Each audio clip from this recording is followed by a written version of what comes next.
자, 이번 강의는요, 컴퓨터 부팅 과정 이해에 대해서 한 번 더 설명을 드리겠습니다. 우리가 이제 데스크탑이나 아니면은 노트북에 전원을 인가하면 스탠바이 전압 5V하고 파워온 전압 5V가 나온다 그랬습니다. 그죠?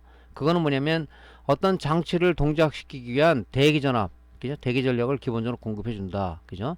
근데 이제 메인보드가 각 장치가 동작을 하려 그러면은 그죠? 5V만 필요한 것이 아니라 5V, 3.3V, 12V, 마이너스 12V 파워구 시그널이 들어와야 그죠? 각 장치들이 이제 동작을 한단 말이죠. 그래서 지금 이 모니터에서 이런 우리가 동영상이라든가 운영체제를 띄우려 그러면은 일단은 이 부팅 과정을 좀 이해해야 된다 하는 거죠. 자, 220V 전원을 ATX 파워에 꽂으면은 그죠? 인가하면 스탠바이 5V하고 그 스탠바이 5V는 우리가 그 케이블 색깔을 여러분들한테 외우라고 좀 얘기를 드렸죠. 보라색 선 9번 핀을 통해서 스탠바이 5V가 들어오고 그죠? 그 5V는 박바로 쓰는 것이 아니라 장치의 기본 동작을 부팅 회로에 CMOS나 부팅 회로에 동작을 하기 위해서는 5V를 그냥 쓰는 게 아니라 5V를 레귤레이터를 통해서 3.3V를 다운시켜서 그죠? CMOS 회로 부팅 회로에 전원을 공급한다 이거죠. 그래서 동작 대기 상태에 딱 있다가 그죠? 동작 대기 상태에 있다가 사용자가 이 데스크탑에 있는 파워 버튼을 누르거나 노트북의 파워온 스위치를 버튼을 눌렀을 때 그죠? 그 파워온 시그널이 보통은 이제 요 IO 칩을 통해서 이 사우스 브리지를 통해서 들어가서 여기서 이제 파워온 트리거 신호를 갖다가 어디 주냐면 우리 220V 전원을 꽂으면은 스탠바이 전압 5V하고 파워온 전압 5V가 나온다 그랬죠. 이 파워온 전압 5V는 보통 뭐하고 연결되어 있냐면 TR 트랜지스터하고 연결되어 있어요. 트랜지스터 중에서 NPN-TR하고 연결되어 있는데 NPN-TR 컬렉터하고 이 파워온 전압 5V 연결되어 있습니다. 그러면은 이 트랜지스터 좀 잠깐 심벌을 그리면요. 트랜지스터가 보통 이게 심벌을 그리면 이렇게 돼 있죠. 이렇게 돼 있습니다. 보통 요게 이제 베이스고 요게 이제 컬렉터고 요게 2m죠. 근데 스위칭 회로는 데스크탑 스위칭 회로는 2m가 이 접지가 돼 있어요. 이 컬렉터는 5V가 요 파워온 그죠? 여기 파워온 전압하고 연결이 되어 있습니다. 그죠? 220V만 꽂으면 파워온 전압 5V하고 스탠바이 5V가 나온다 그랬죠. 파워온 전압이 바로 이 컬렉터와 연결이 이렇게 되어 있는 겁니다. 근데 이 NPN-TR, TR의 특성은 그죠? 이게 이제 NPN-TR인데 이 2m 방향 바깥으로 나가는 이게 2m 방향 바깥으로 나가는 NPN-TR이라고 그러는데 이 PNP-TR이나 NPN-TR이나 5V가 걸려있어 얘는 TR은 동작을 안 합니다. 왜 그러냐면 이 베이스에다가 어떤 신호 NPN-TR 같으면 양의 신호를 걸어줘야 여기서 양의 신호를 걸어줘야 그죠? 양의 신호를 걸어줘야 컬렉터에서 에미터로 전류가 흐르는 동작 특성을 가지고 있습니다. 쉽게 말해서 뭐냐면 우리가 전철을 타기 위해서 전철표를 사가지고 그죠? 전철 투입구에 놓아야 게이트가 열리죠. 근데 전철표는 안 사고 마냥 게이트 앞에 있으면 게이트 그 문이 열립니까? 안 열리죠. 항상 전철표를 구매를 해서 그죠? 구매를 해서 전철 투입구에 이 베이스가 전철 표 투입구란 말이죠. 넣었을 때 얘가 이 사람은 유임승차다 해가지고 이 게이트를 열어주는 거죠. 컬렉터 에미터가 우리가 게이트다 그러면 열려지는 거죠. 그러니까 양의 신호가 이 IO를 통해서 사우스 브리지에서 부팅온 트리거 신호를 갖다가 이 베이스에다 줬기 때문에 즉 전철 투입구에다가 전철표를 넣었기 때문에 게이트가 열리는 거죠. 컬렉터에서 에미터로 이 게이트가 열리면서 이 에미터는 접지가 되어 있으니까 5V가 에미터를 흘리면서 얘가 5V가 뭡니까? 0V 전위로 떨어져 버립니다. 이게 바로 뭐냐면 ATX 파워의 동작 원리다 이렇게 말씀드렸죠. TV 같은 것도 스탠바이 방식이라고 했죠. 그죠? 5V만 스탠바이 5V만 AD보드에 전달해서 기본 장치가 동작하기 위한 기본 전압을 공급을 하고 그죠? 리모컨이나 아니면은 모니터 앞에 있는 파워온 스위치를 넣었을 때 파워온 시그널이 어디로 들어가냐면 스위칭으로 들어가죠. TR과 포트 커플러를 통해서 스위칭을 이제 열어줘서 그 신호가 어디로 들어가냐면 그 PFC하고 RC 컨트롤러에 VC 전압을 공급되면 컨트롤러에 동작을 해서 그죠? 우리가 12V, 24V, 33V를 우리가 메인 전압이 기동해서 TV가 동작하는 현상을 보셨을 겁니다.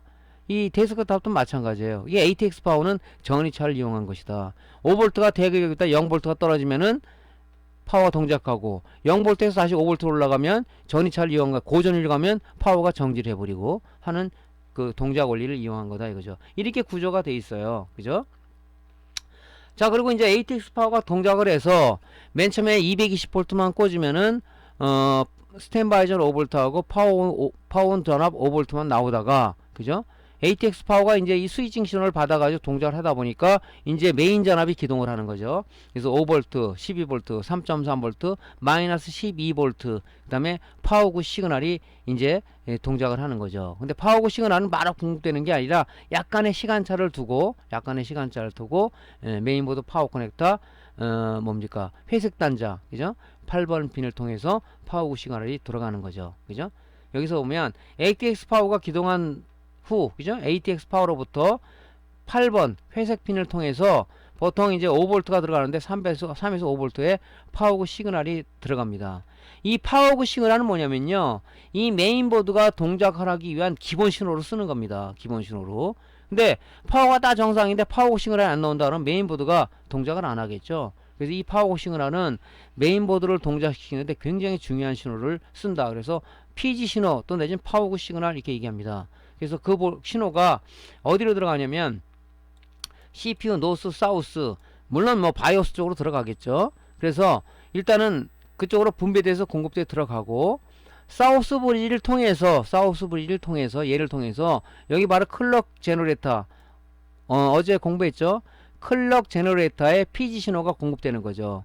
즉 리셋 신호를 주는 거죠. 야, 클럭 제너레이터 동작해라 하는 신호를 이 PG 신호가 들어감으로써 얘 클럭 제너레이터 리셋 신호를 쓰는 거죠. 그래서 얘가 이제 들어가면 클럭 제너레이터가 이제 동작을 하기 시작하죠. 동작을 합니다. 자, 클럭 제너레이터는 뭐라고 했죠? 클럭 제너레이터는, 자, 우리가 이제 사우스 브리지 같은 경우는 32.768kHz의 그 전용 그 클락을 통해서 사우스 브리지가 그 클락에 32.768kHz의 클락에 자기의 동작 신호를 실어서 사우스 브리지가 동작하더라.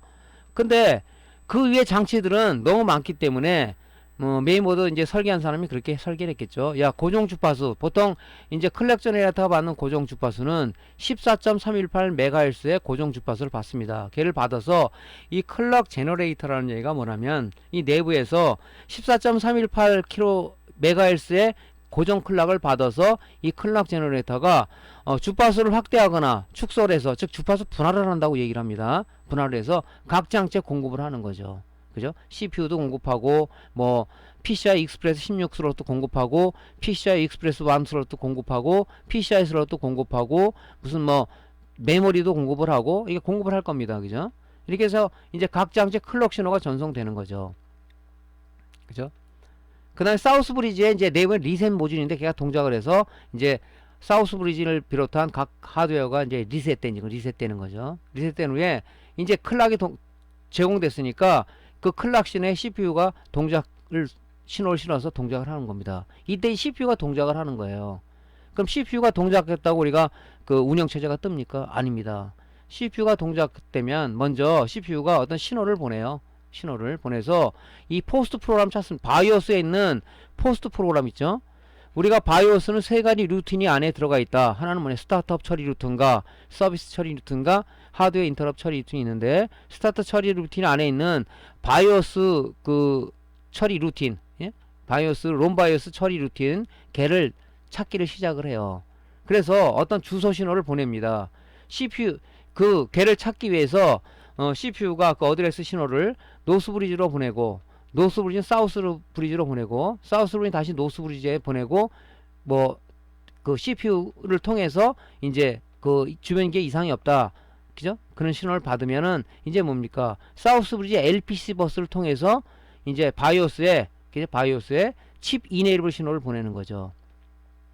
칩이 바이오스를 사용하겠다, 그죠? LPC 버스를 통해서 보내주게 되면 뭡니까, 그 신호가 얘를 통해서 들어와서 CPU에서 이제 뭡니까, 그 바이오스 안에 들어있는 그 롬 바이오스 처리 루틴을 실행을 해서 이제 각 장치들이 이상이 없는지 포스팅 과정을 거치면 뭡니까, 그 안에 이제 마지막에 뭐냐면은 우리가 셋업 화면에서 사용자가 정의한 그 부트 시퀀스 첫 번째 부팅 장치 첫 번째 부팅 장치를 읽어서 거기에 이제 뭡니까 거기에 활성 파티션을 찾고 활성 파티션을 찾았다 그러면은 거기에 들어있는 부트 섹터 읽어서 부트 섹터 안에 있는 부트 매니저라는 그죠 윈도우 7이나 10은 부트 MGR이라는 부트 매니저 프로그램이 들어가 있다고 그랬습니다. 부트 섹터 안에 걔를 읽어서 부트 매니저 프로그램이 하드디스크에 우리가 깔아놓은 윈도우 7이나 윈도우 10이나 윈도우 XP나 이런 부분들을 이제 띄우는 그런 작업을 마지막으로 해주는 거죠. 그죠? 그래서 이제 운영체제가 비로소 이제 그 제어권을 CPU한테 넘겨주고 이제 포스트 루틴을 마감하게 되죠. 그래서 이제 운영체제가 띄워지면서 이제 화면에 멋진 이제 운영체제 화면이 뜨는 거죠. 그때부터 이제 그럼 바이오스가 일을 종료하냐? 그러지 않습니다.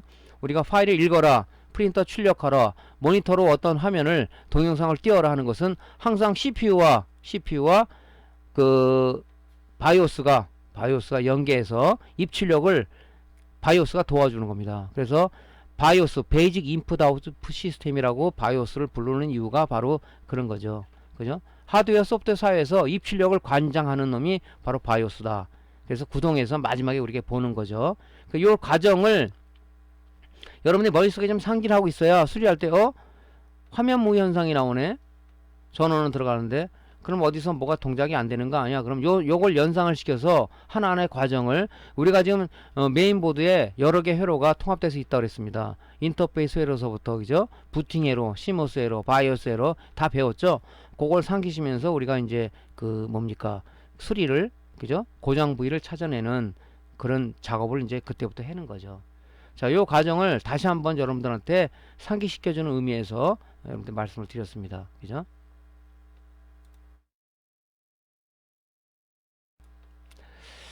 자,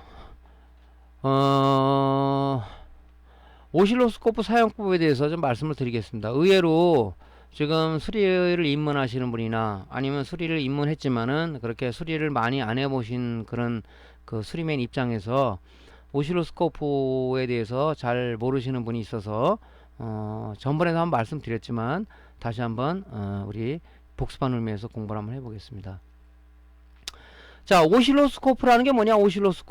오실로스코프는요 파형을 측정하는 장비예요. 우리 이제 보통 수리맨 중에서 오실로스코프를 가지고 있지 않고 보통 멀티테스터기, 디지털 테스터기를 많이 가지고 있죠. 테스터기는 뭐냐면 전압을 측정하는 장비지 파형을 측정하는 장비가 아닙니다. 그럼 이 오실로스코프가 왜 필요해요? 이렇게 반문하시는 분이 있죠. 예를 들어서 우리가 이제 립스보드를 수리하는데 2차 측에 전압이 안 나오고 있어요. 자, SMPS는 뭡니까? 스위칭을 즉 SMP 스위칭 모드를 이용해서 우리가 직류를 생산해내는 그런 그 파워 서플라이를 우리가 SMPS라고 그런다고 그랬죠. 그러면 SMPS 보면 1단계부터 5단계까지의 과정을 거쳐서 이 말단에 이제 우리가 마지막에 출력 전압을 얻게 되는데 그 중간 과정에 1차 정류를 거쳐서 그죠? 대전압 콘덴서에서 310V가 걸리면 310V는 뭡니까? 그 FET 드레인에 310V가 걸리게 되죠.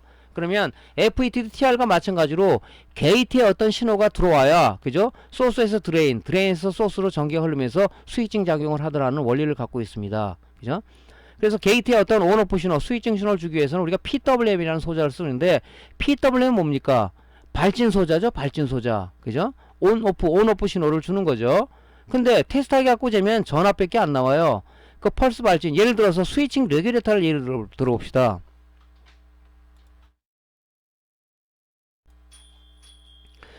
그래서 1501, 50이라는 것은 그죠?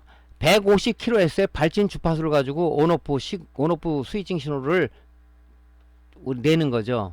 그러면은 보통 스위칭 레귤레이터는 2번 단자가 아웃풋인데 아웃풋을 재게 되면 5V밖에 안 나와요. 5V는 직류가 아니라 맹류성입니다. 발진해서 나오는 거죠. 그렇기 때문에 지금 제대로 전압이 제대로 공급 안 되고 있다 그러면 우리가 오실로스코프로 2번 단자를 찍어보는 겁니다. 찍었을 때 진짜 이 스위칭 150kHz의 스위칭 주파수를 갖고 발진을 하는가를 봐야 되는 거고 또 파형을 봤을 때 이 파형이 왜곡됐는지 안 됐는지를 보기 위해서 바로 오실로스코프로 측정 장비를 쓰는 겁니다. 테스터기를 하게 되면은 전압밖에 나오질 않아요. 그때 우리가 알 수가 없는 거죠. 또 우리가 얼마 전에 공부한 그 크리스탈 수정 발진자도 고정 주파수를 가지고 있어요. 12메가라든가 32.768kHz라든가 14.318MHz라든가 25MHz라든가 이런 부분이 테스터는 전압밖에 안 나옵니다. 수정 발진한 전압을 양단의 전압을 가해주면은 그죠? 어떤 그 고정 주파수가 출력이 된다고 그랬죠. 그러면 얘가 전압만 중요한 것이 아니라 전압을 쟀더니 아웃풋 단자로다가 그죠? 이 제대로 이 신호가 나오고 있더라 하는 것을 우리가 파형을 봐야 되는데 파형을 안 봐고는 걔가 불량인지 아닌지를 알 수가 없어요. 그래서 오실로스코프가 필요합니다. 발전하는 소자들의 파형을 재기 위해서 이게 정상인 파형인지 왜곡된 파형인지 얘가 그 소자에 표기된 만큼의 주파수가 제대로 출력되고 있는지를 우리가 검사하기 위해서 오실로스코프를 쓴다 이 얘기입니다. 그죠? 이게 오실로스코프야. 오실로스코프는 파형을 측정하는 장비다. 그죠? 파형 측정 장비다. 그래서 이 그래픽 신호들을 얘가 이렇게 파형을 나타내 주죠.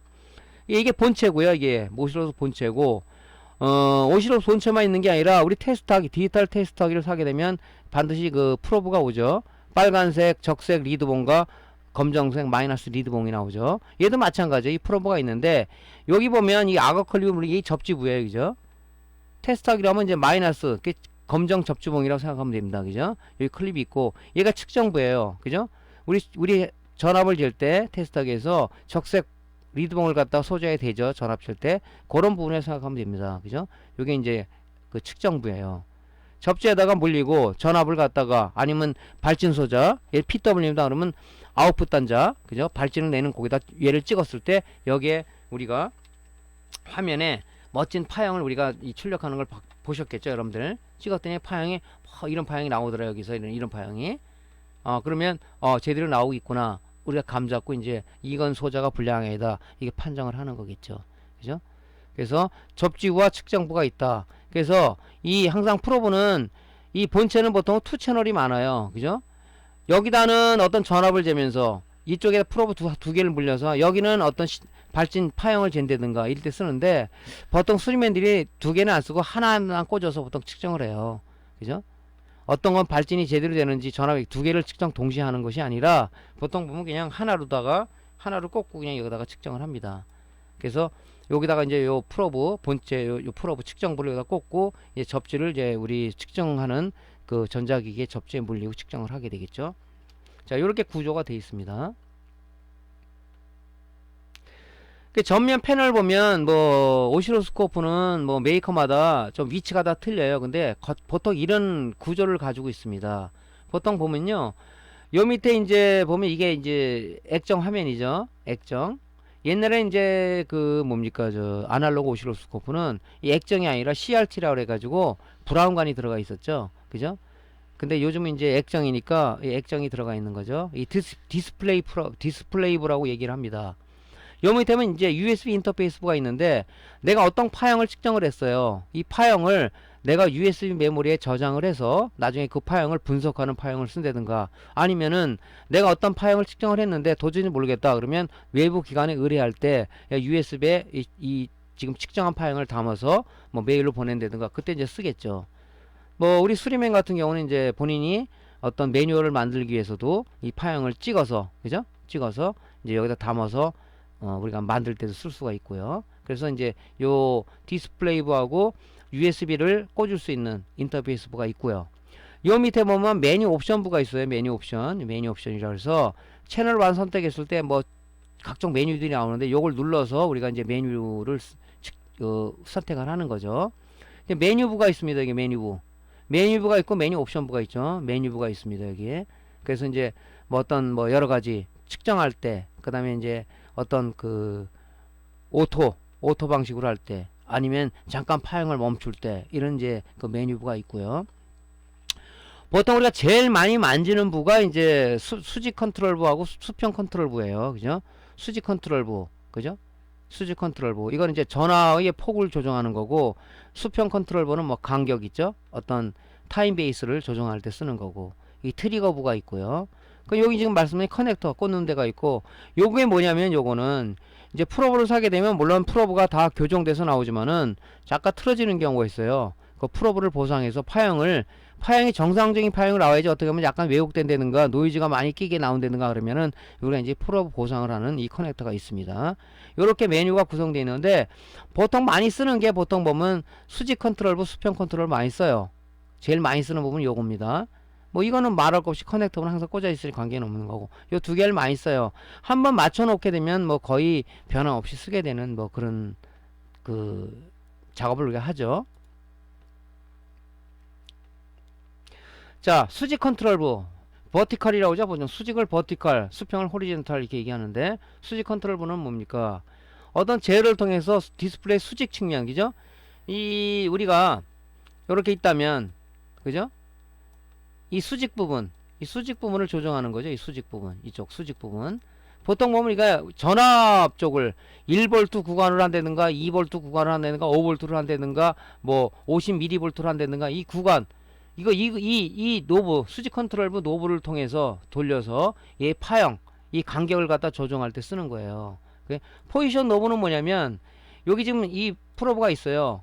그러면 얘 기준 신호선이 있습니다. 여기 요거를 이 포지션 노브를 해서 요 선을 내가 보기 좋게 눈에 맞춰서 여기다 맞출 건가, 아니면 요 위치에다 맞출 건가, 아니면 하단에다 맞출 건가. 거기 이제 포지션 노브예요. 이게 요 선을 맞추는 위치를, 그죠? 신호 파형의 수직 위치를, 요 위치를 어느 쪽에 할 거냐, 요 밑에서 이렇게 나타나게 할 거냐, 요정 위층에서 요렇게 나타나게 할 거냐. 이것은 이제 뭐 사용자가 보기 좋은, 그죠? 눈높이에 보기 좋게 맞추기 위해서 쓰는 거고요. 스케일 로브라는 게 있어요. 스케일 로브는 뭐냐면 전압 레벨을 조정할 때 얘가 1V 단위를 볼 거냐, 이 간격을 이렇게 있으면 요 간격을 1V 간격을 볼 거냐, 요걸 2V 간격을 볼 거냐, 아니면 요거 5V 간격을 볼 거냐, 그런 수직층의 전압 레벨을 조정할 때 쓰는 노브입니다. 그래서 수직 컨트롤버는 이 포지션 노브하고 스케일 노브가 있죠. 두 개가. 그러면 수평 호리젠탈, 수평 노브는 뭐냐, 그죠? 수평 컨트롤버는 뭐냐, 그죠? 이게 뭐냐면 이 타임 베이스, 이 파형이 이렇게 보입니다. 이렇게 이런 간격으로 볼 거냐, 아니면은 조밀한 간격, 이렇게 조밀한 간격으로 이렇게 이걸 파형을 볼 거냐, 이런 걸 딱 조정할 때 쓰는 거예요. 요 포지션 노브도 뭡니까? 이 파형이 보는 위치, 이 오실로스코프 디스플레이 부에 밑에서 부분도 이렇게 표현할 거냐, 아니면 요 중간에다 놓고 이렇게 표현할 거냐, 이걸 할 때 쓰는 포지션, 그죠? 위치를 설정하는 노브고요. 요거는 전압하고 관계없죠. 이거 전압하고 관계없죠. 위치, 어느 위치에, 그죠? 오실로스코프 화면에서 밑에 하단에다 위치해서 여기서 기준할 거냐, 위에서 표시할 거냐, 그걸 표시하는 거기 때문에 관계는 없죠. 위치만 표시하는 거지. 이 스케일 로브는 뭡니까? 그죠? 이 스케일, 이 간격 있죠. 타임 베이스라고 그러는데, 요 간격을 맨 마이크로 세컨드로 볼 거냐, 요 간격을 이렇게 넓게, 이런 파형을 이런 식으로 넓게 볼 거냐, 아니면 이렇게 조밀조밀하게 볼 거냐, 이 타임 베이스로죠. 이 시간의 간격을 조정할 때 쓰는 노브가 이제 이 스케일 노브입니다. 그죠? 시간 스케일의 스케일. 얘는 전압 레벨이죠. 뭐 어떤 눈금을 1V 간격으로 볼 거냐, 2V 간격으로 볼 거냐. 얘는 스케일, 타임 스케일 있죠. 타임 스케일. 그죠? 타임 베이스라고 보통 얘기하는데, 이 간격을 좁혀서 볼 거냐, 파형을 크게 해서 이렇게 좀 넓게 볼 거냐 하는 쪽으로 쓰는 겁니다. 그렇게 때 쓰는 겁니다. 이 트리거분은 간혹 써요. 오실로스코프를 이렇게 쓰는데, 오실로스코프 쓰는데 파형이 이렇게 나와야 되는데, 뭐 파형이 막 떨려서 제대로 측정이 안 되는 경우가 있어요. 그거는 뭐냐면 이 트리거 신호 위치가 맞지 않아서 그렇습니다. 어떤 지점을 포착할 것이냐 해야 되는데, 이 포착 범위를 벗어나다 보니까 이 파형이 이렇게 나와야 되는데, 이게 막 떨리면서 이렇게 나오는 경우가 있어요. 그때 이제 우리가 레벨 로브를 만져서 레벨 로브의 수직 레벨을 조정해서 요 포착 위치를 정해줬을 때 이제 파형이 제대로 깔끔하게 나오는 거죠. 이렇게 이런 현상을 많이 보셨을 거예요. 그죠? 그래서 그때는 이제 이 트리거부를 이제 조정해서 쓰는 겁니다. 그래서 주로 쓰는 게 이제 보면 수직 컨트롤부, 수평 컨트롤부. 물론 쓰다 보면 파형이 이제 그렇게 되는 경우가 있죠. 이제 어떤 포착 지점이 넘어가는 경우가 있어요. 그때 이제 트리거부를 좀 쓸 때, 이때 이제 트리거부를 쓰는 거죠.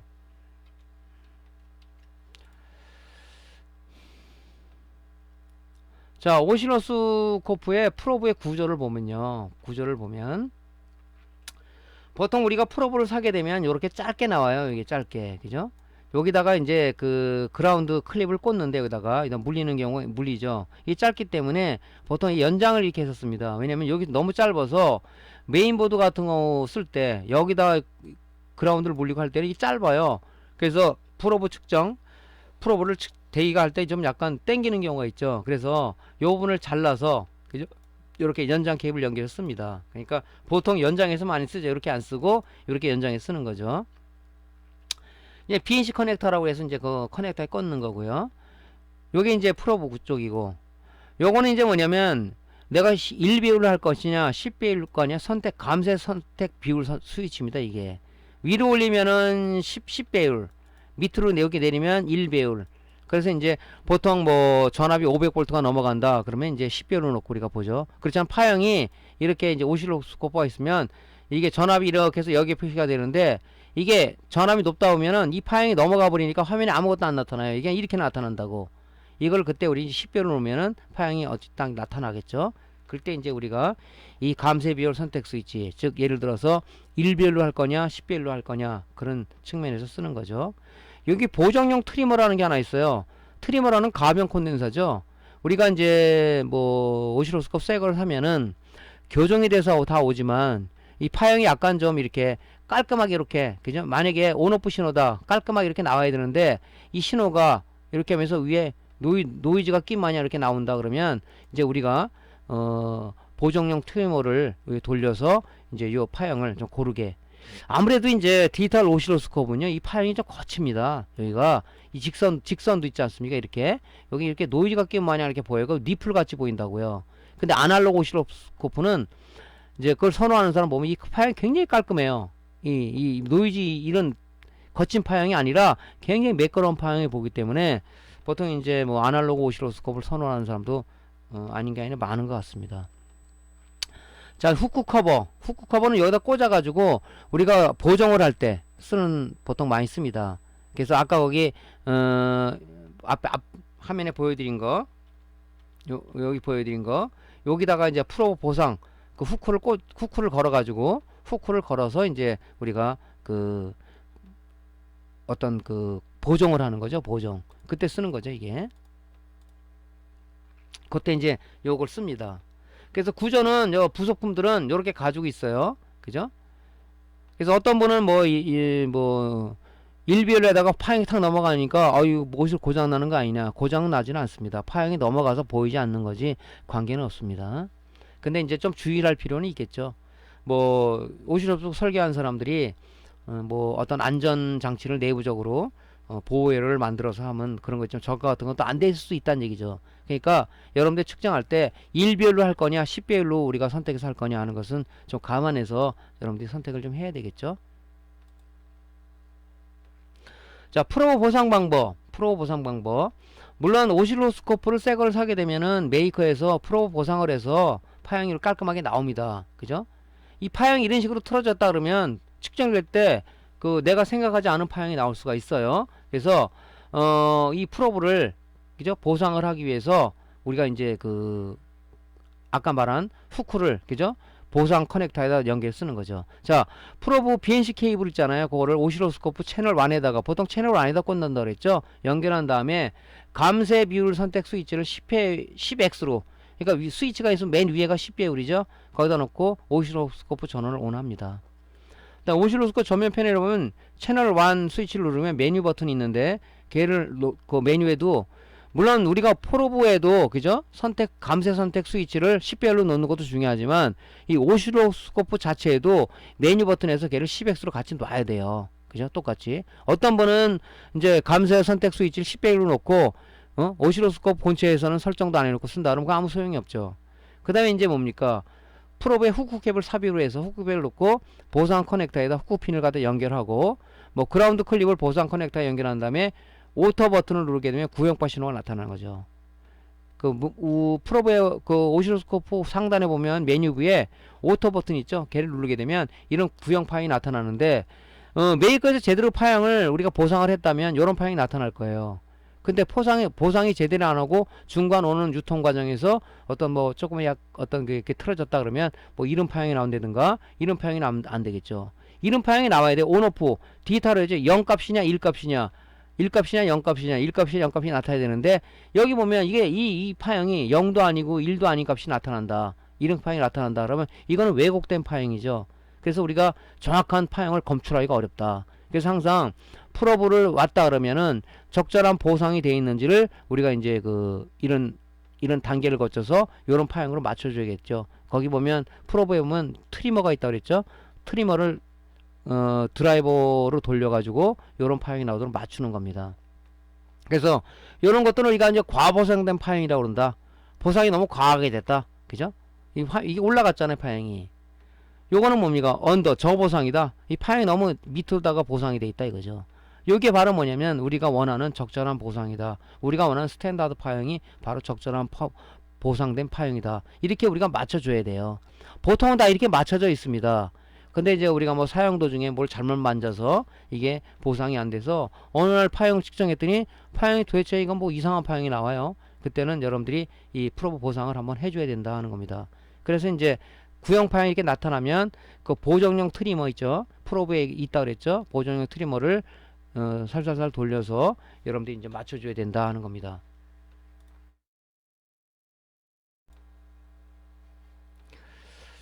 자, 실제 한번 프로브를 한번 볼까요? 실제 프로브를. 자, 저도 이제 이 프로브를 지금 요게 이제 BNC 커넥터죠.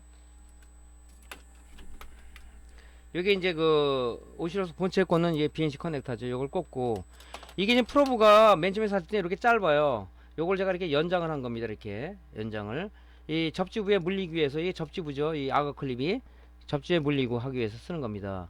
여기 보면 여러분들이 이제 오시로스코프 갖고 있는 사람, 요게 이제 보면 선택 스위치죠. 위로 가면 10배율, 밑으로 가면 1배율입니다. 그래서 적절한 프로브 보상을 할 때는 여기 보면 요 안에 십자 이 모양의 이 트리머가 있어요. 그죠? 여기 보면 여기 그죠? 십자로 되어 있죠? 여기 이제 우리가 요걸 이제 쓸 때는 이제 플라스틱으로 된 그 드라이버를 쓰는 게 좋습니다. 쇠로 된 거 말고 살 때 이제 플라스틱으로 된 이 드라이버, 십자 드라이버 하나 와요. 그걸 여기다 넣어가지고 화면을 보면서 적절한 이제 보상이 되도록 이제 우리가 조정을 하면 됩니다. 한 번 만지면 만질 필요가 없는데 이제 뭐 쓰다 보면은 약간 틀어지는 경우도 있겠죠. 전자장비다 보니까. 그럼 이제 요걸 통해서 보상을 해주는 겁니다. 그러니까 여러분들이 이제 그 오시로스코프를 구매를 했다 그러면 제일 먼저 할 게 이게 짧아요. 그죠? 접지가. 요걸 이제 좀 연장을 해서 이렇게 만드는 것이 이제 좀 중요한 작업이 아닌가 이렇게 봅니다. 그래서 이제 그렇게 제가 오시로스코프 프로브를 좀 보여드렸고요. 그래서 보통 보면 이제 프로브를 이제 뭐 저거 하다 그래서 이제 별도로 구매하시는 분이 있는데 제일 좋은 것은 메이커에서 그죠? 구매할 때 메이커에서 오는 프로브를 사용하는 게 제일 좋죠. 그죠? 걔들이 제일 적절한 걸 써서 한번 했지 않았을까 하는 생각이 드는데 뭐 별도로 구매하시는 분이 있더라고요. 근데 별도로 구매할 필요는 없고요. 그래서 이제 그 트리머를 이용해서 이렇게 적절한 보상이 되도록 간혹 한번 파형이 자꾸 이상하게 나온다 그러면 한번 프로브 보상이 되어 있는지를 여러분들이 한번 봐야 돼요. 그죠? 저도 간혹 봅니다. 자, 프로브 보상하는 방법을 한번 볼게요. 실제. 자, BNC 커넥터를 채널 Y에다 꽂았습니다. 돌리면 싹 들어가죠. BNC는.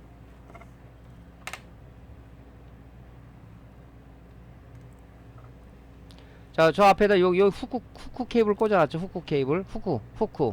그죠? 저기 또 제공이 돼요. 자, 이제 오시로스코프 전원을 켜고요.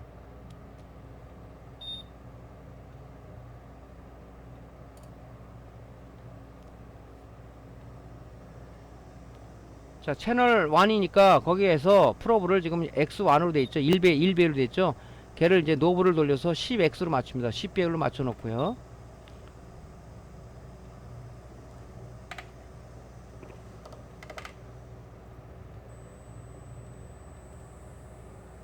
자, 후크를 꽂았죠. 여기 지금 프로브도 10X로 맞춰놨겠죠. 스위치를. 자, 겁니다. 이게 지금 뭡니까? 과보상이 됐죠. 이거는 지금 과보상이 돼 있죠. 자, 이 플라스틱 드라이버를 갖고 이 트리머를 조정합니다. 조정하면 저렇게 맞아요. 이제 이 노이즈는요, 디지털 오시로스코프를 어쩔 수가 없어요. 이 노이즈가 나와요. 이거는 뭐 저보상된 거죠. 자, 적절한 보상이 되도록 이렇게 맞춥니다. 이 노이즈는 디지털 오실로스코프는 어쩔 수가 없어요. 이 노이즈가 이렇게 꼭 리플 같죠? 이렇게 나옵니다. 이게 908로 딱 맞췄으면 된 거예요.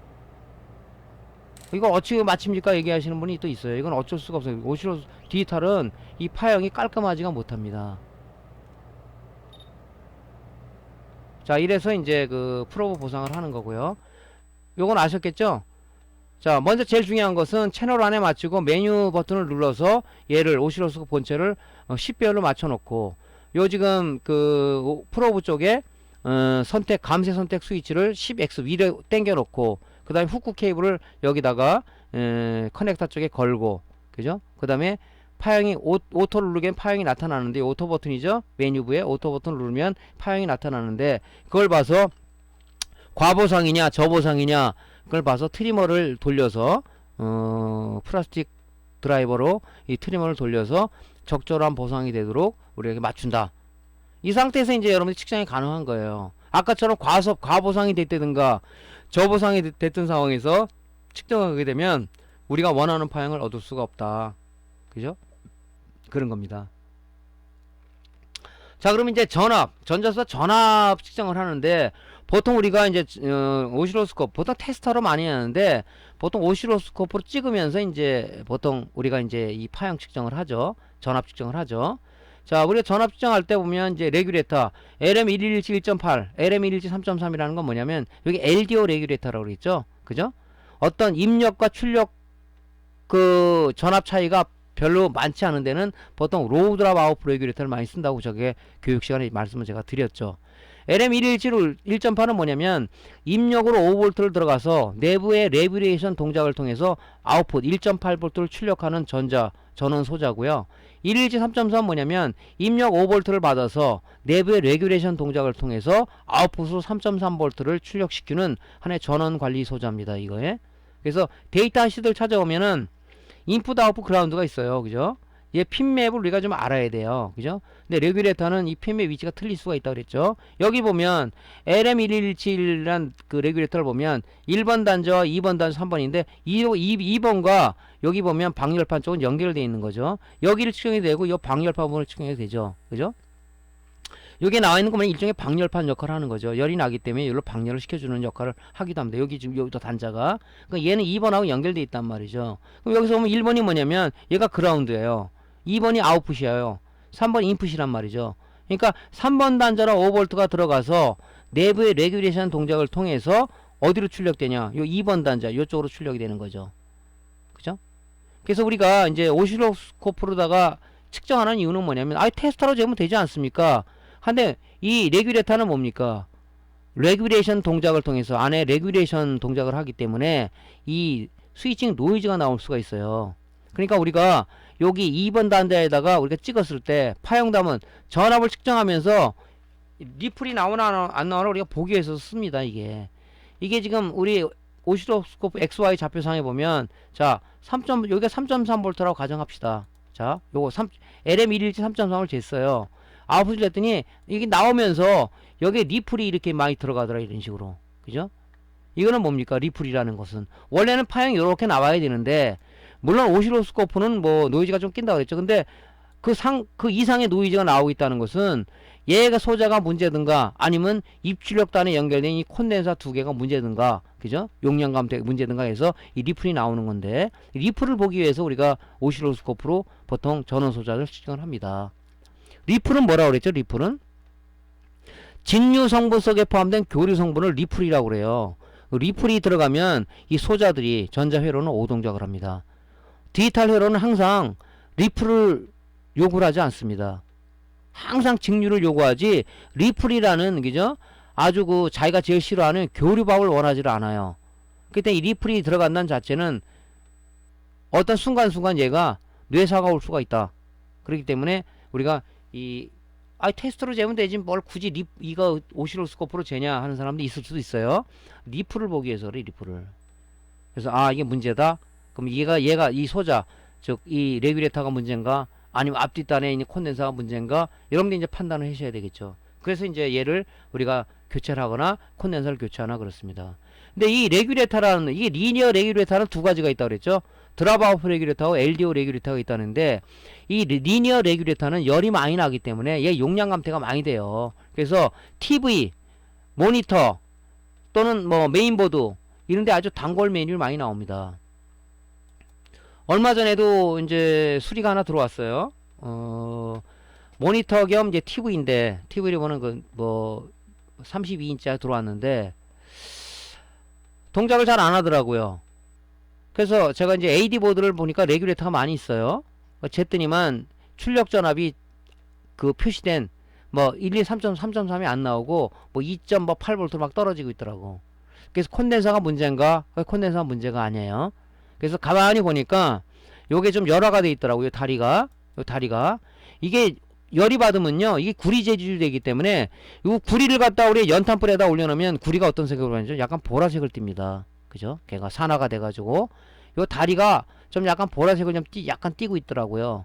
그래서 제가 이걸 떼가지고 절연장치에 용량 감퇴가 많이 돼 있더라고요. 그래서 이 레귤레이터를 가니까 잘 되더란 말이죠. 그래서 예를 든 거예요. 예를. 이 레귤레이터도 이 열이 많이 나기 때문에 이제 보통 용량 감퇴가 많이 된다. 그래서 이제 좀 고가의 이런 제품들 보면 요런 레귤레이터는 열을 우리가 좀 더 방출하기 위해서 이렇게 히트싱크, 방열판이라고 그러죠. 그거를 이제 붙여놓은 데가 많습니다. 여기다가 붙여놓은 게 있어요. 더러 우리 간혹 보면 이제 모니터 보면 스케일러에 보면 방열판, 히트싱크 이렇게 써말 컴파운드 붙어 있는 거 봤죠? 이게 딱 이렇게 네모난 거 위에 올려가 있는 거. 그거는 좀 뭡니까? 좀 고가의 제품들 그렇고 스위칭 레귤레이터도 보통 보면 이 방열판 요렇게 여기 나사에 결합을 해서 방열판에 딱 결합해 놓은 게 그런 것들이 있어요. 그런 이제 고급 제품이죠. 그런 것도 수명이 좀 오래 가겠죠.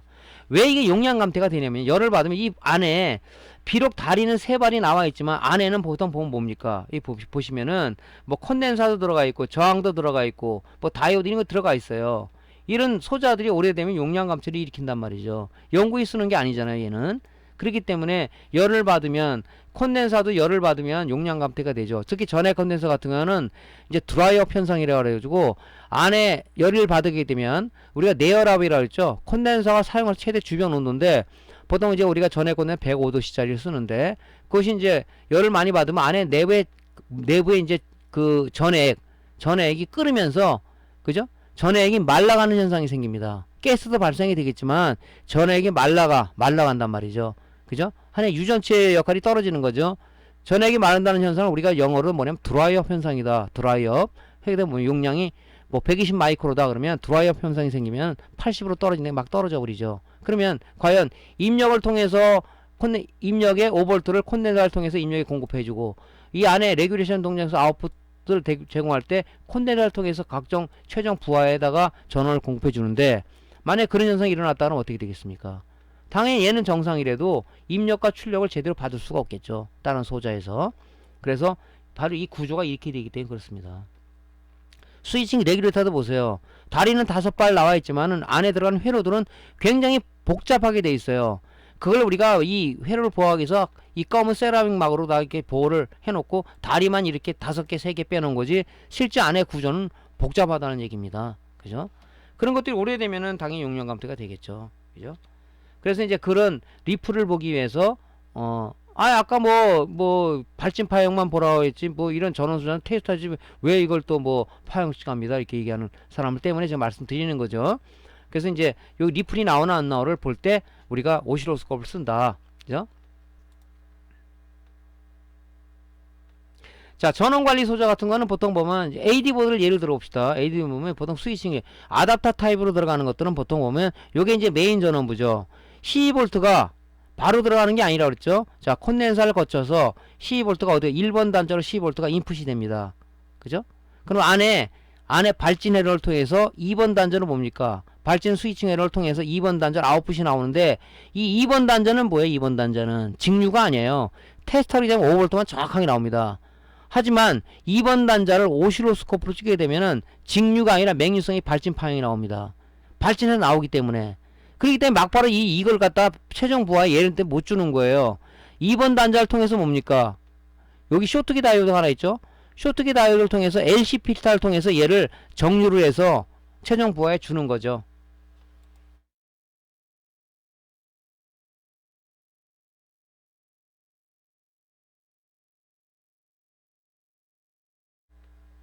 자, 또 우리가 이제 또 알아야 될 게 뭐냐면, 굳이 스위칭 레귤레이터를 쓸 필요가 뭐가 있습니까? 얘기하시는 분이 또 간혹 있어요. 이 스위칭 레귤레이터 쓰는 거는 우리가 보통 5V를 내는 건 7805 써도 되겠죠. 7805는 12V가 들어가서 안에 레귤레이션 동작을 통해서 5V를 아웃풋, 직류를 내는 거죠. 걔는 뭡니까? LC 필터가 필요 없겠죠. 근데 뭐냐면 7805라는 그런 드랍 아웃 레귤레이터는 최대 출력이 1A 밖에 내지를 못합니다. 1A 갖고 전자기기를 모니터를 동작시키기에는 턱없이 부족한 전류죠. 보통 우리가 모니터는 아답터 타입 쓰는 것도 보통 3.5A, 5A를 쓰죠. 그죠? 왜냐면 여기 최종보의 주기에서는 1A 갖고는 안 돼요. 그렇기 때문에 스위칭 레귤레이터를 쓰는 겁니다. 스위칭 레귤레이터는 안에 발진과 스위칭 회로를 통해서 얘가 뭡니까? 최대 5A까지 출력을 할 수 있단 말이죠. 그죠? 그러니까 이 전기의 힘이죠. 전류는 1A 전기 힘이 좋겠어요? 5A 아니면 3A가 좋겠습니까? 암페어가 높을수록 좋은 거죠. 어떤 사람은 그렇습니다. 자, 10V 알아서 하는데 자기가 2A짜리 쓰고 있대. 12V 2A짜리 주세요 하고 매장에 오시는 분이 있어요. 하지 말고 12V 5A짜리 쓰십시오. 그러면 그거 터지는 거 아닙니까 이게? 그렇지는 않죠. 예. 암페어가 높을수록 좋은 거죠. 우리 파워도 뭡니까? 자기 데스크탑에 500W가 껴져 있대. 자, 600W 쓰시죠. 그러면 터져 버린대. 그렇지는 않죠. 와트 수가 높을수록 안정적인 공급, 굉장히 아주 뭡니까? 전자기가 동작하거나 최대의 어떤 이 전류 값을 주기 때문에, 그죠? 전자기기가 정확하게 동작을 하겠죠. 그래서 스위칭 레귤레이터 쓰는 이유가 그거죠. 얘는 이런 것들은 1A 밖에 못 내지만 얘는 3A 이상이 난다. 1501-50은 3A 출력이죠. 그거 이제 내는데 단지 뭐냐면 얘가 맹육성이기 때문에 흡수기 다이오드와 LC 필터를 통해서 자칫 2차 정류를 해줘야 된다는 그런 단점을 가지고 있지만, 그렇지만 얘네들은 얘에 비해서 열도 좀 덜 나오고 그래요. 자, 그래서 요 2번 단자를 통해서 쇼트기 다이오드를 통해서 LC 필터를 통해서 이제 5V를 만들어진 건 뭡니까? 막바로 공급됩니까? 아니죠. 5V 여기 통해서 이 콘덴서를 통해서 이 LDO 레귤레이터 입력적으로 들어가는 겁니다. 입력적으로 들어가면 레귤레이션 동작을 통해서 아웃풋으로 출력이 나오는데 바로 공급됩니까? 아니죠. 바로 콘덴서를 통해서 들어갑니다. 그러니까 이 콘덴서라 이런 놈들이 굉장히 불량 요인이 굉장히 많아요. 특히 전해 콘덴서 쓰기 때문에 얘는 3년 이상 되면 용량 감퇴를 먹고 들어간다 하죠. 그런 거죠. 요런 부분에 이제 우리가 여기 지금 제대로 이 파형이 나오는지, 또 우리가 이걸 전압을 이게 지금 뭐 LM이 1117 1.8이다 그러면 1.8이 나오는지를 이 테스터하게 재는 것도 중요하지만, 중요한 것은 얘는 101-50이다 그러면 150kHz의 발진 주파수가 정확하게 발진 주파수로 스위칭을 해갖고 나오느냐, 5V가 나오느냐, 그걸 보기 위해서 하는 거고요. 요거는 이제 1.8V지만은 노이즈성이 있냐 없냐에 따라서 얘 분량이냐 앞뒷단 콘덴서 분량이냐를 판정하기 위해서 우리가 오실로스코프를 쓰는 거죠. 그래서 오실로스코프는 굉장히 중요하죠. 우리가 어떤 양부 판별할 때 굉장히 발진 파형을 내는, 아니면 발전 파형이 아니더라도 이렇게 전원 소자를 측정할 때는 굉장히 중요한 역할을 합니다. 물론 콘덴서도 우리가 말단에다가 플러스 단자에다가 우리가 파형을 측정할 수가 있어요. 얘가 정상적이라 그러면 파형이 어떻게 됩니까? 파형이 오실로스코프로 온 파형이 정확하게 일직선이 이렇게 나올 겁니다. 근데 플러스 단자에 되니까 파형이 이런 식으로 이게 나온다. 이 리플이죠, 이런 거. 그래서 이제 이거 갖고 판정해서 하는데, 이 콘덴서 자체를 리플 판정하기는 오실로스코프 굉장히 힘들어요. 특히 디지털 오실로스코프 갖고는. 아날로그는 파형이 굉장히 매끄러워서 이 리플 파형을 판정하기 좋은데, 특히 용량이 큰 것들은 리플 판정에 또 디지털 오실로스코프를 할 수가 있어요. 근데 용량이 작은 것들은 리플 판정하기가 무지하게 오실로스코프 어렵습니다. 그죠? 그런 또 우리가 이제 단점을 좀 갖고 있죠. 자, 이렇게 전원관리 소자를 이제 이런 데도 측정을 하는 거죠. 오실로스코프를. 뭐 없는 사람 무조건 2번 단자, 여기가 아웃풋이야. 5V 나오니까 됐어. 스킵. 그건 아니죠. 그죠? 이게 정상적 동작하면 문제가 아닌데 자꾸 오동작을 하더라 그러면 내부 발진 스위칭, 발진 스위칭으로 뭐가 문제가 아니야? 그죠? 그리고 여러분들 봐야 된다는 얘기죠. 자, 먼저 이걸 측정하기 위해서는 이 간혹 이 커플링이 직륜으로 되어 있어야 되는데 교류로 되어 있는 게 있어요. 파형 측정이 안 되겠죠, 이게. 그러니까 항상 확인을 한번 해야 돼요. 채널로 한번 버튼을 눌러서, 그죠? 버튼을 눌러서 얘가 지금 직류로 되어 있는지 교류로 되어 있는지, 교류로 되어 있으면 보통 우리가 대는 직류로 놓고 거기다 측정을 하죠. 직류로 맞춰 놓습니다, 이거를. 이거 잘 보셔야 돼. 어떤 분이 이게 교류로 되어 갖고 측정이 안 된다는 사람이 있어. 그죠? 그러면 안 되겠죠. 우리는 직류를 측정하는 거니까. 자, 수직 제어부. 수직 제어부는 뭐라 그랬습니까? 그죠? 전압 폭을 조정한다 그랬죠? 1V 단위 될 거냐, 2V 단위, 그 조정한, 요 밑에 요거 1V 단위 될 거냐, 5V 단위 될 거냐, 2V 단위 될 거냐, 그걸 우리가 한다 그랬죠? 그죠? 그래서, 요 수직 제어부 포지션 너브. 포지션 너브는 뭡니까? 내 측정하는 파형 위치를 어디다 할 거냐를 정한다 그랬죠? 걔를 돌려서, 여러분 눈높이가 여기다 그러면, 뭐 전압이 약한 거는 여기다 놓고 보기 좋게 해도 되고, 어떤 사람 맨 밑에 요 포지션 위치를, 요 노브, 요 포지션 노브죠? 밑에 놓는 사람이 있는데, 뭐 여러분들 알아서 그건 적당하게 놓으시면 되겠죠.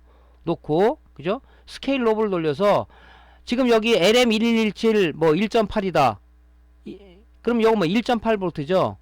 얘는 뭐 5V를 놓고 제일 이유가 없겠죠. 그죠? 얘는 이 한 간격 하나를 갖다가 1V라고 보통 보는 거죠. 그럼 여기 보기 좋게끔 1V로 맞추는 게 이런 게 좋겠죠. 근데 24V가 나온다. 그런 것들은 뭐 3V에 맞추든가 5V에 맞추든가 그런 걸 여러분들이 이 파형을 좀 좋게 보기 위해서 그렇게 맞춰 놓으면 되겠죠. 그래서 이 스케일 로브 요거는 뭐라 그랬죠? 전압 폭을 조정한다 그랬죠? 1V 단위로 축소할 거냐, 이 한 간격을 2V로 할 거냐, 한 격을 3V로 할 거냐, 그걸 여러분들이 정한다 그랬죠? 이게 스케일 로브죠. 요렇게 이제 하는 겁니다. 그래서 요 소자에 딱 찍었을 때 여기 파형이 나타나는 거죠. 지금 얘가 1.78V잖아요. 여기 1V 간격이기 때문에 이 눈금 하나가 1V입니다. 1V. 요 두 번째 7, 8V니까 떨어졌죠. 그죠? 요 한 간격이 여기서 보면 1V로 맞췄다는 얘기는 요 눈금이 있어요. 그래프가 요 오시로스코프 요 간격을 1V 단위로 보겠다. 이렇게. 그러니까 얘는 여기가 1V잖아요. 그죠? 이 기준선을 여기다 맞춰 놓은 겁니다. 그죠? 1V, 2V인데 7, 8V니까 요 정도 나오겠죠. 파형 여기 나타나는 거죠. 여기. 그죠? 밑에도 나타나죠. 우리가 1.78V다. 보통 이제 이건 정상이라고 봐야 되겠죠. 1.5V. 그죠? 자, 요래서 이제 측정을 하면 됩니다. 제일 중요한 건 뭐? 직류로 되어 있는지 안 되어 있는지를 우리가 앞전에서 그렇게 먼저 보라 그랬죠. 뭐 한번 맞춰 놓으면 변하지가 않는데 여러분들 하다 보면 자꾸 만져서 이게 변하는 경우가 있어요. 그때 이제 프로 보상도 한번 해주고 직류로 되어 있는지를 한번 간혹 찍어서 봐야 되겠죠.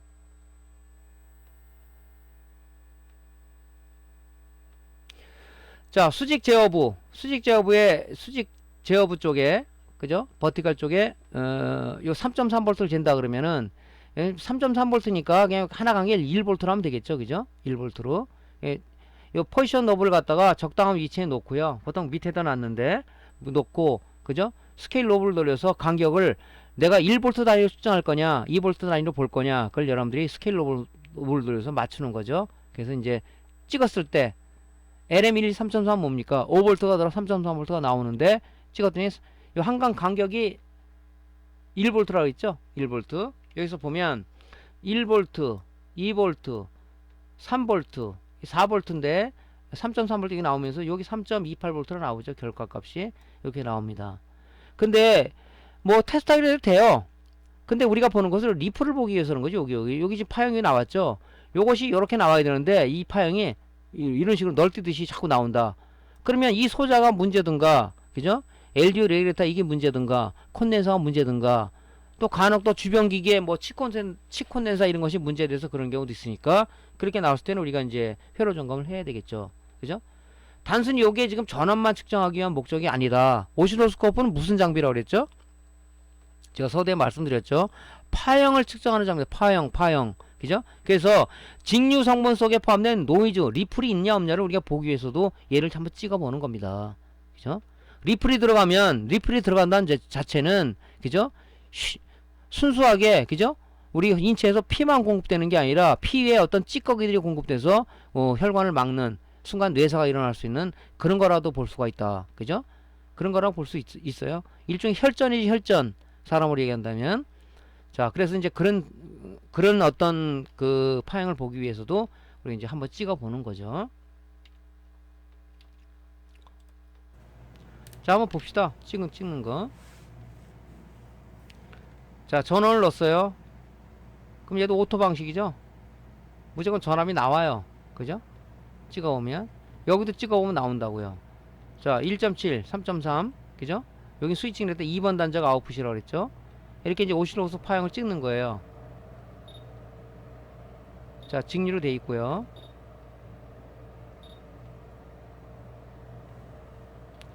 자, 포지션 노브를 돌려서 이제 여기 맞춰놓고 보통 하단 밑에 놨죠. 자, 찍었더니 LM117.7 찍었어요. 들어가죠. 이 노이즈가 이렇게 좀 나오는데 이거는 오시로스코프는 디지털은 이게 노이즈가 매끄럽지가 않아요. 물론 좀 가격이 고가인 거는 그죠? 텍트로니스 이런 고가 같은 건 좀 들어갈지는 모르겠는데 좀 이런 거 좀 안타깝더라고요. 이걸 좀 매끄럽게 할 수 없는가? 뭐 기술이 거기까지는 좀 못 간 거 아니냐는 생각도 들어요. 자, 이런 식으로 재는 겁니다. 3.3V면 자, 지금 전압폭을 갖다 우리가 그죠?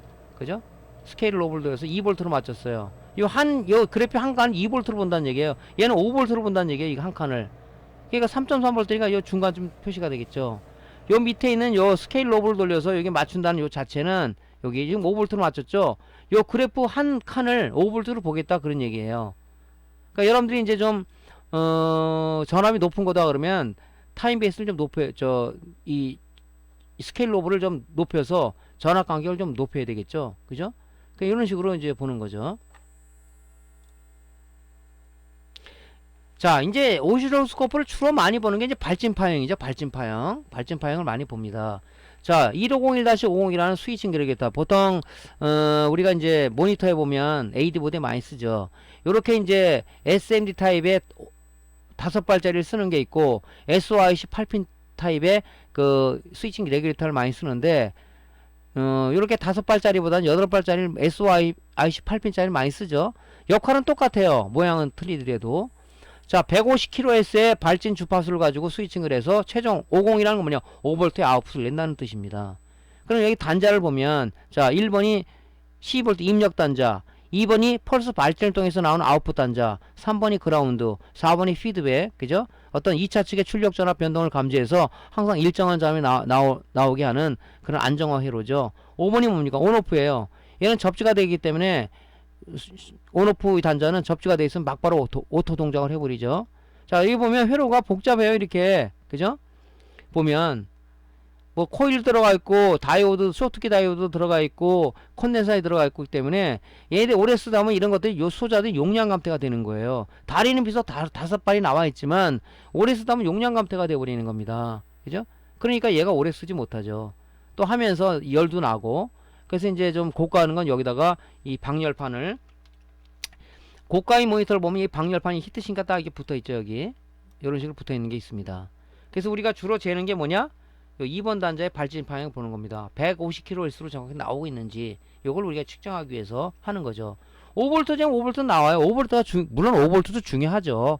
근데 정확하게 150kHz의 발진 주파수를 가지고 얘가 발진 스위칭을 하느냐를 보는 거예요, 우리가. 그죠? 그래서 이제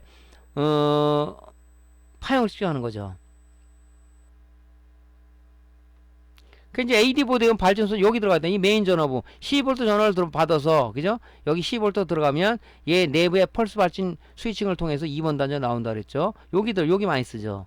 요렇게 5발짜리 쓰는 게 있고, 요 자리에 이제 SOIC 8핀 타입이라 그래가지고 요렇게 이제 8발짜리 이렇게 나와 있는 게 있죠. 다리가 이렇게 요런 걸 많이 쓰죠. 이런 걸 현재는 지금 많이 씁니다. 이런 거를. 요 소자가 요게 바뀐 건데, 이 소자가 모양이 틀리다 해서 역할이 틀리냐? 역할은 똑같습니다. 똑같아요.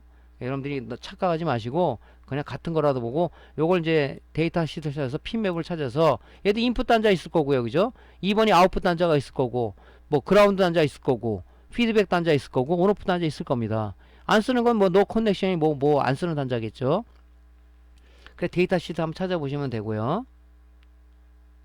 자, 이것도 마찬가지예요. 먼저 질 때 물론 매번 그러라는 얘기는 아니고, 한참 동안 사용 안 했다 그러면 혹시 또 이게 교류되어 있는 게 아니야? 그래서 이 카플링을 갖다가 직류가 되어 있는지 이거 누르게 되면 나오죠. 메뉴가 바로 직류인지 아닌지 해서, 직류 교류되어 있다면 이 노브를 돌려서 직류를 맞춰 놓은 다음에 이제 해야 되겠죠.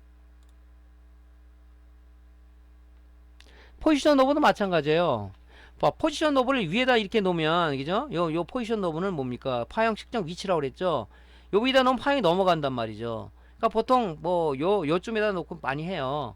포지션 노브를 돌려서 이 전압, 쉽게 말해서 0V 위치죠. 0V 위치. 그죠? 0V 위치를 어디다 놓을 거냐, 그죠? 0V 위치를 저는 여기다 놨습니다. 가운데다가. 그 다음에 스케일러 전압 레벨을 돌려서 요걸 몇 볼트의 간격으로 볼 거냐, 그죠? 5V로 맞춰 놨어요. 그죠? 101-50을 재는 거예요. 101-50 2번을 딱 찍었더니 요런 파형이 나옵니다. 그죠? 온 오프 온 오프 온 오프 온 오프. 여기 보면 150 50km 이상의 펄스 발진을 낸다 그랬어요. 168이니까 뭐 정상이라 봐야 되겠죠. 좀 더 약간 더 나올 수 있어요, 이게. 자, 이렇게 나오는 경우가 있어요. 여러분 간혹 이제 뭐 파형을 측정했더니 이게 뭐 자꾸 흔들리고 이게 막 겹쳐서, 그죠? 이 정신분열증 환자가 보는, 눈으로 보는 이런 현상이 나오고 있어요. 이거는 뭡니까? 트리거 레벨이 안 맞아서 그래요. 그죠? 보는 위치가 바깥으로 나가 있기 때문에 얘가 이렇게 보이는 겁니다. 아까 조금 전에 말씀드렸죠. 이럴 때 이제 이 트리거 쪽을 조정하는 거예요. 트리거 레벨을 조정하면 정상적으로 보입니다. 자, 트리거 레벨, 트리거 흔들리면은 요 밑에 파형을 요 파형 안쪽으로 요 트리거 레벨을 돌려서 레벨 노브를 돌려서 요쪽 안으로 하면 파형이 이렇게 정상적으로 흔들리지가 않아요. 이렇게. 그러니까 요것도 간혹 씁니다. 자, 한번 봅시다. 발진 파형. 자, 2번 단자를 찍는 거예요. 여기는 뭡니까?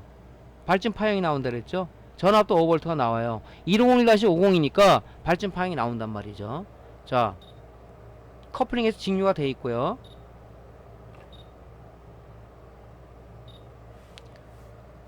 자, 스케일 노브를 돌려서 그냥 얘를 좀 5V로 맞춰야 되겠죠. 여러분들 알아서 2V로 맞춰도 되고, 근데 여러분들 보기 좋게 하기 위해서 뭐 나름대로 맞춰서 2V로 맞춰 놓습니다. 일단 저는. 자, 측정을 합니다. 자, 2V 맞은 게 간격이 너무 넓죠? 그럼 좁혀. 펄스폭을 좀 약간 좀 낮추세요. 이렇게. 그럼 이렇게 5V라면 좀 깔끔하게 보기도 하죠. 이렇게. 노브를 갖다가 포지션 위치를, 그죠? 영전이 레벨 위치를 갖다가 여기다 놓든가, 여러분 보기 좋게끔 요걸 노브를 돌려서 포지션 위치를 이렇게 바꿀 수도 있죠. 자, 이 스위칭 레귤레이터는 정상이죠. 자, 타임 베이스를 조정하게 되면 여기 호리젠탈 수평 컨트롤 불에서 타임 베이스 간격, 그죠? 이 타임 베이스는 시간 간격을 조정하는 거죠. 조밀하게 여기 뭐 5 마이크로 세컨드라고 되어 있는데, 자, 이 범위를 넘어갔어요. 이렇게 넘어가면 이렇게 보인단 말이죠. 트리거를 다 파형 위치 안쪽으로 하면 정상적인 파형이 이렇게 나와요. 당황하지 마시고 이 트리거를 조정하시면 됩니다. 위치를. 자, 이 스위칭 레귤레이터 전원 소자는 정상이죠. 온오프 스위칭을 정확하게, 이게 파형이 이렇게 나오다가 갑자기 왜곡이 떨어지거나 이상하게 나온다면 얘는 내부 회로가 문제가 생긴 겁니다. 자, 포지션 노브는 여러분들 보기 좋은 위치에다 영전 위치를 놓고요. 그 다음에 간격도 좀 조정하고, 이 타임 베이스, 이 스케일 타임 베이스 조정해서 간격을 넓게 볼 거냐 좁게 볼 거냐, 여러분들이 그렇게 해서 하시면 될 것 같습니다.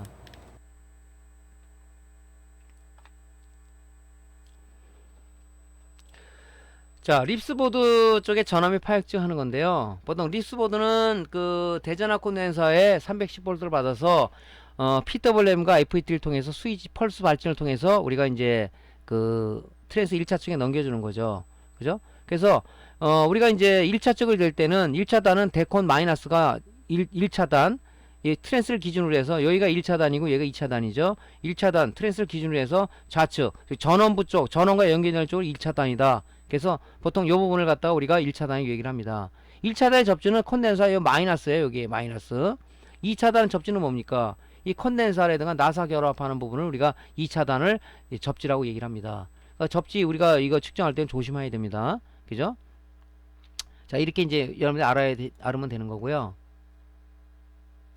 자, 1차단 측정 시 오실로스코프는 이제 선택수를 10X로 맞춰 놓든가, 왜냐면 전압이 높잖아요. 그죠? 그러니까 이 프로브를 10X로 놓고 우리 오실로스코프 본체에도, 그죠? 이 10배율로 맞춰 놔야 되겠죠?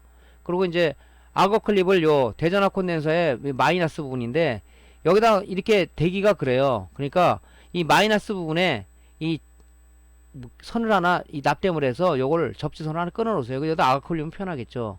그죠? 잘못하면 쇼트가 돼버리니까 이런 식으로 하면 되고, 막 2차단이다 그러면 2차단도 이 콘덴서 마이너스에다 선을 물려서 이렇게 하나 뽑아 놓으면 여기다 아웃컬리미는 편하잖아요, 측정할 때. 그것도 우리가 측정 요령이다 하는 겁니다. 자, 대전압 콘덴서에 10별로 놓고 전압이 보통 310V잖아요. 그죠? 그 5V를 맞춰서 10별이면 이게 50V로 이 스케일이 조정되겠죠. 그래가지고 이제 여기 찍어보는 거죠. 이 플러스 단이죠. 자, 콘덴서 마이너스 1차단은 우리가 이제 립스보드에서 1차단은 콘덴서 마이너스라고 그랬죠. 아가클립에다 살에다 물려놓고 찍으니까 나왔죠. 그죠? 300V가 나왔네요. 위에. 그죠? 이 한경각이 50V로 나타내는 거죠. 50V. 요걸 10배율로 맞춰놨으니까 10배율로 맞춰놓으면 얘가 50V로 변하죠. 스케일을 돌려서 이제 뭐 여러분들 조정해서 맞춰서 이 위치에 나타나죠. 이렇게 해서 맞춰놓으면 됩니다. 뭐 타임 베이스는 여러분들이 뭐 10 마이크로 세컨드로 하던 여러분들이 이제 보면서 파형이 아니다 그러면 이제 수평 컨트롤부에서 스케일을 돌려서 타임 베이스 간격을 여러분들이 알아서 조정하시면 될 것 같고요. 스위칭 FET 펄스 발진이에요. 스위칭 FET. 스위칭 FET예요. 여기도 1차 단이죠. 그러면 콘덴서 마이너스가 1차 단에 접지라고 그랬죠. 일단은 여러분들이 요것도 지금 이 드레인 단이니까 드레인에 뭡니까? 대전압 콘덴서 310V가 어디 물립니까? 그죠? 트랜스를 거쳐서 FET 드레인에 310V가 대기하고 있는 거죠. 그렇기 때문에 프로브를 우리가 뭡니까? 10배율로 맞춰야 되겠죠. 그죠? 타임 베이스는 뭐 맞춰놓으면 10으로 맞춰놓으면 10V 한 100V가 되겠죠. 10배니까. 그래서 이제 측정을 해봤더니 여기 보면 나오죠. 300V가 거기 나오겠죠. 여기는 스위칭 드레인에 있는 것은 뭡니까? PWM의 발진 온오프 스위칭 신호를 받아 게이트에다 공급을 해주면은 310V가 온오프 신호 스위칭 신호에 맞춰서 스위칭을 해서 요런 이제 펄스 발진 파형이 나온다 그랬죠. 지금 제대로 나오겠죠. 이 FET는 정상이다.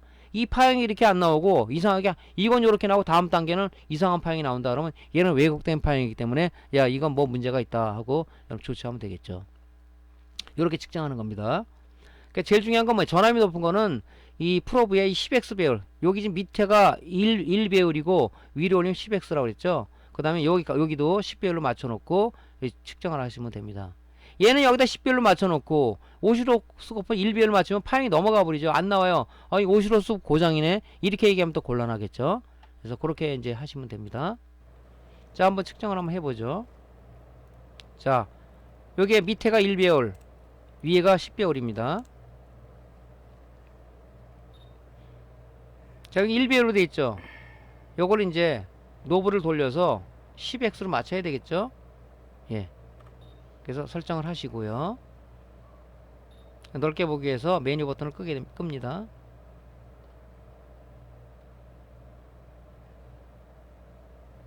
자, 일단 50V로 맞춰놨어요. 영전이 위치는 여기다 놨습니다. 위로 넘어가죠. 여기 이제 100V로 맞춰놓으면 좀 밑에다 보니까 이게 파형이 좀 더 좋겠죠. 영전의 위치를 좀 내렸어요. 여기다가 여기 위로 올라가니까 자 보기가 좋죠. 그래도 요거는 이제 요 전압 간격은 여러분들이 어떻게 설정할 건가 이렇게 맞추면 되겠죠. 자, 이건 지금 뭡니까? FET 드레인 파형이에요. 자, 100V 간격으로 맞췄어요. 자, 타임 베이스를 조정하니까 또 이런 파형이 나오죠. 간격을 넓게 했어요. 이런 식으로 타임 베이스 간격을 높여서 파형을 넓게 볼 거냐 좁게 볼 거냐는 요 수평 컨트롤부에서 그죠? 컨트롤부에서 얘를 조정을 해서 스케일을 조정해서 이 파형을 넓게 볼 거냐 좁게 볼 거냐.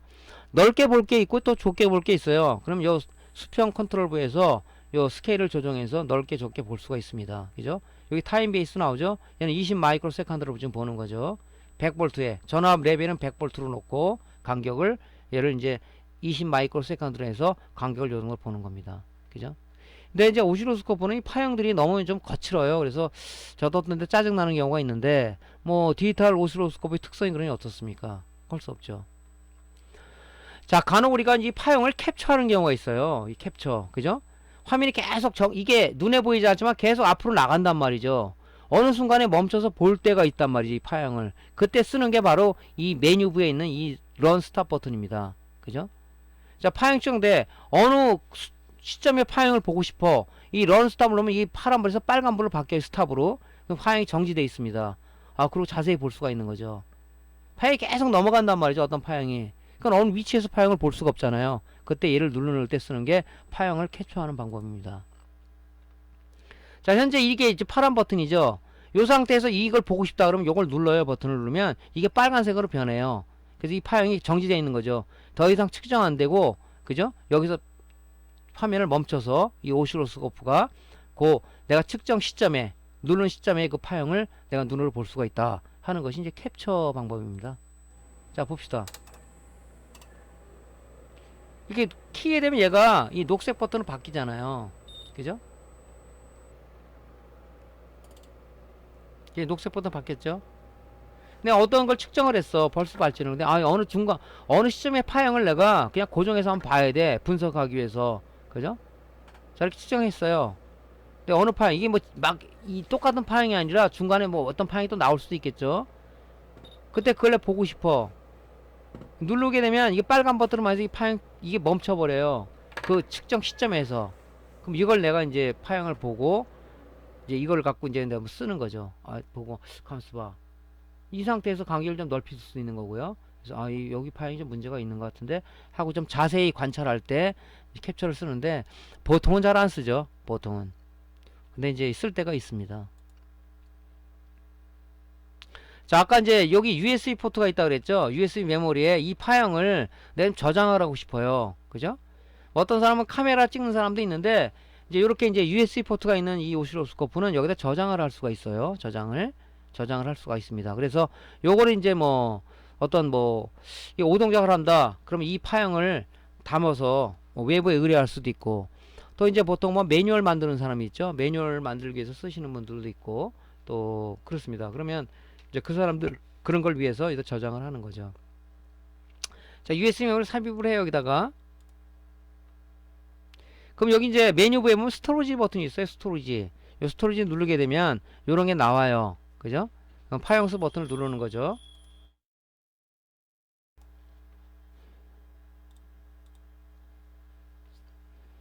오실로스코프보다 좀 틀릴 수는 있어요. 그 다음에 이제 비트맵을 메뉴에서 외부 저장을 이제 버튼을 이제 누르는 거죠.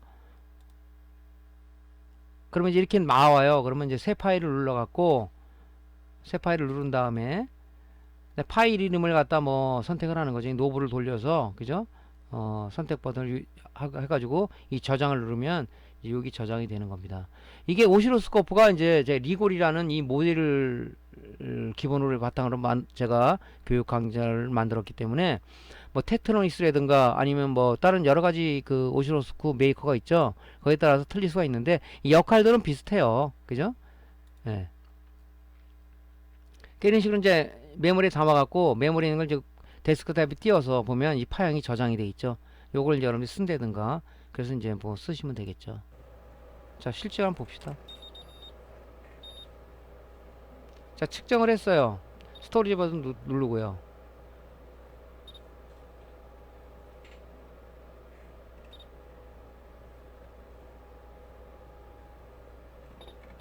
자판이 있는 게 아니라 요런 노브를 돌려서 내가 파일 이름을 설정할 수가 있는 거죠.